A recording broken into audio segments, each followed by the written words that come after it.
आज हम पढ़ने जा रहे हैं पाठ 21 अनुच्छेद लेखन। अनुच्छेद लेखन क्या होता है? अनुच्छेद लेखन वो होता है बच्चों जिस पर संक्षिप्त रूप से आप अपने विचारों को प्रकट कर सकें। किसी भी विषय, जो भी विषय आपको दिया गया है, उस विषय पर संक्षिप्त रूप में आप अपने विचारों और भावों को प्रकट करते हैं, वही आपका अनुच्छेद लेखन कहलाता है। तो आइए पाठ की ओर करते हैं।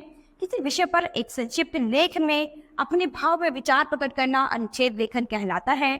इसमें एक ही अनुच्छेद होता है, इसी सरल संक्षिप्त को रोचक ढंग से लिखना चाहिए।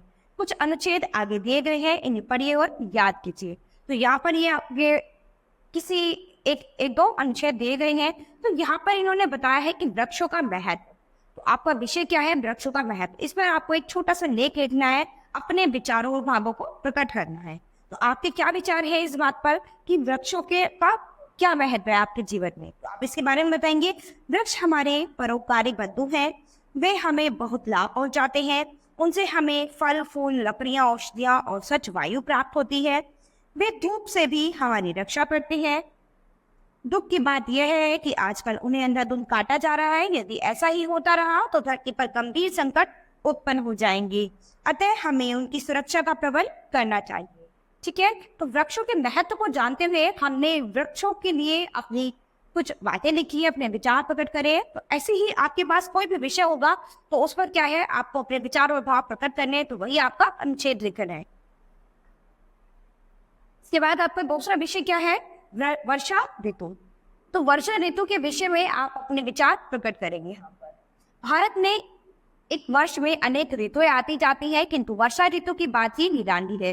काले काले बादलों से गिरती जल की बूंदें पूरी धरती को शीतल कर देती है। बच्चे तो वर्षा ऋतु में खूब नहाते हैं।